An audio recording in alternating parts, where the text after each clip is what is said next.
Alright guys, so let's talk about the evolving trade war. Over the last week, a big development just happened that revealed to everyone what the playbook really is. Now the US is not interested in friend-shoring critical industries.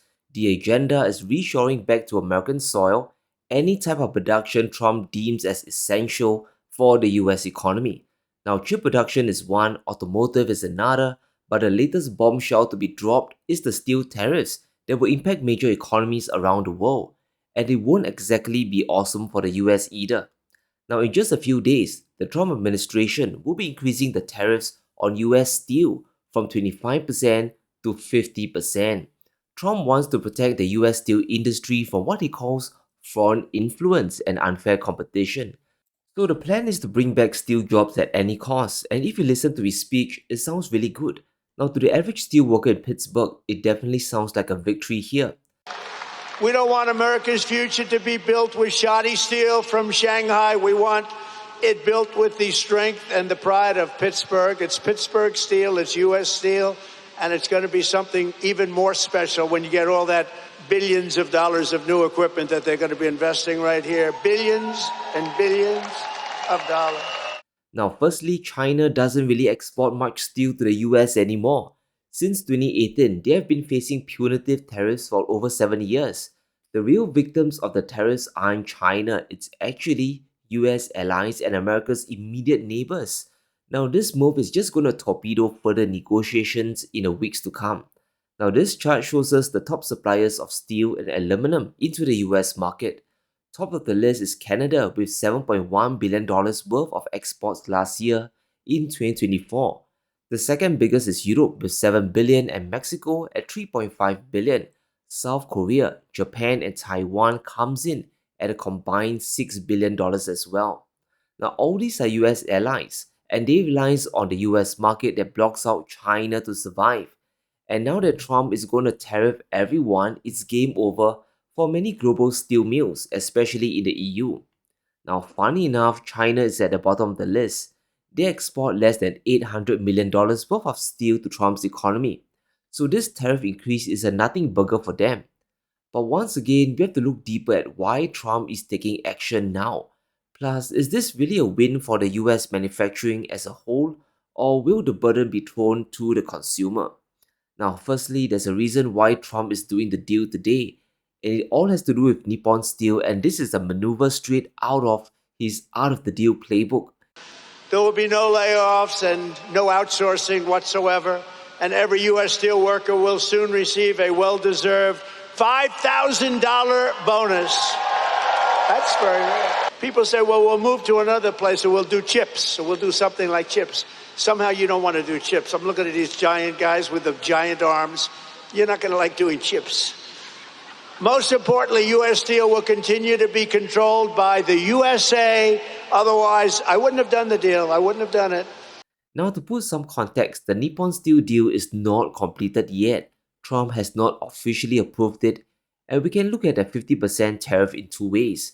Yes, it would help Nippon US Steel protect their interests in this new tariff market, cut away even more Canadian, Mexican, and EU steel imports to force Americans to buy local. Now, the US imports around 20 to 25% of the steel needs. By putting up a brutal 50% tariff, Trump is able to force Nippon Steel to give even better terms. And here's what Trump promised: US steel workers would receive a $5,000 bonus very soon, and the proposed investment would be at least $14 billion as well. But here's the critical part: US Steel would not announce layoffs or outsource workers. In addition, the blast furnaces will remain at full capacity for at least 10 years. Now, that's a set of very incredible promises. It assumes that the US will be able to reindustrialize everything and the demand for steel will be through the roof. But if it doesn't materialize, the new company Nippon US Steel will have to keep paying workers even if they lose money. And is that even a feasible promise? And it doesn't sound like free market economics to me. Now, I believe this is great for the steel workers. I mean, how can it not be? Everyone working in a company will get guaranteed jobs for at least a decade and a bonus check. So it's two thumbs up for them, but someone has to ultimately pay for it. The burden will once again fall on US consumers and taxpayers. Here's an important chart that reflects this problem. The 2018 tariffs already showed why protecting this industry might do more harm than good. Great for US steel workers, but the price will be paid by other sectors of the economy. Steel producers grew their job count by over 1,000. Now that's great news for the Rust Belt. But over 70,000 jobs were lost by industries that use domestic steel inputs that now cost more. It's super important we understand this fact. Steel is produced by a tiny sliver of the economy, but it's used by a much broader group of manufacturers.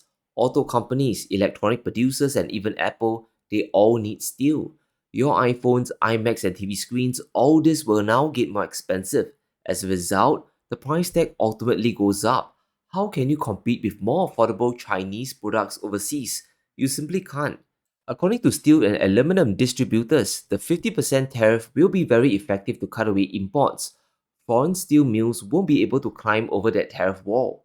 However, this would cause shortages as well, and as a result, producers will likely announce price increases early next week. So if you're in the market for a new car, prices are going to head higher. We have the auto tariffs at 25% and exemptions aren't effective enough. With the new steel tariffs coming, we can expect vehicle prices to jump by 5 grand easily or even $10,000 if you're going for high-end model. It will be the US consumers subsidizing the margins of local steel producers. But another iconic US company will be in trouble. Boeing planes today still flood the world.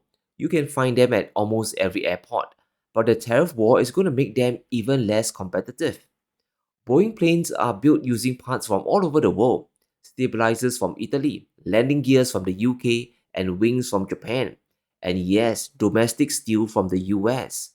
The tariffs are all going to drive costs higher, so Boeing will be facing a tough call: move production elsewhere to save costs, or eat the tariffs themselves, or raise prices and lose market share.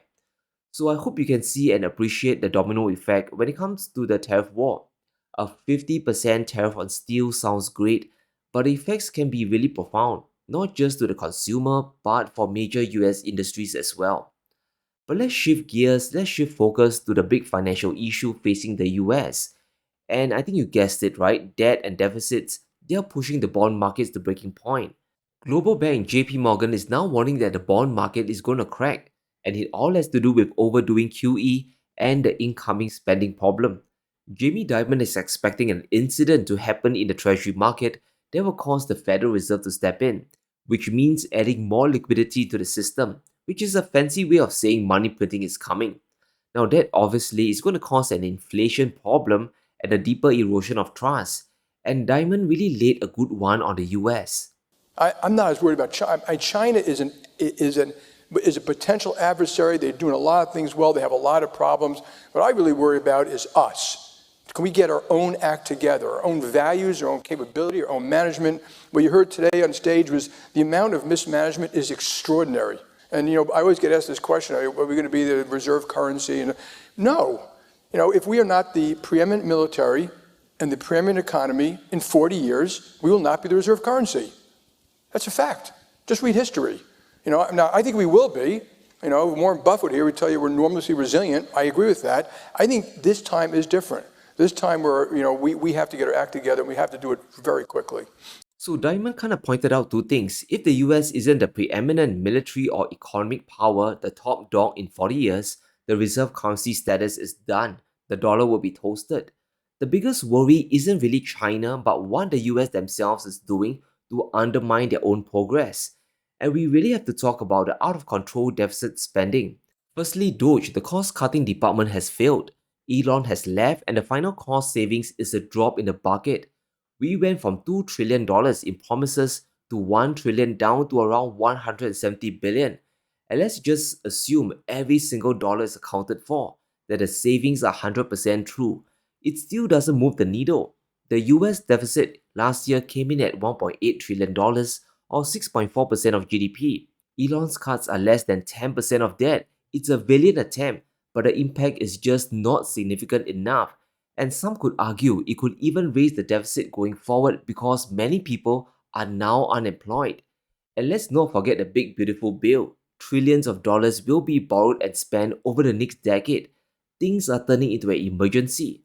Now, Trump says that the bill will save $1.6 trillion, but calculations from various outfits say that it's just not the case. The cost might outweigh the benefits in a very, very significant way. The current debt trajectory is unsustainable. Deeper spending cuts are really needed. By 2035, all metrics will take a big hit. GDP growth will be curtailed by 1.1%. Job growth will be hindered by 0.7%. Private investments will also be down by 13.6%. The difference in wages will be minus 0.6% as well. As we project this out over the next 20 and 50 years, the numbers get really scary. That reduces how attractive the US looks as an investment destination. It means growth will slow down and demand for US bonds won't be as robust as before, and that in turn will put pressure on the reserve currency. The dollar might lose more relevance over time.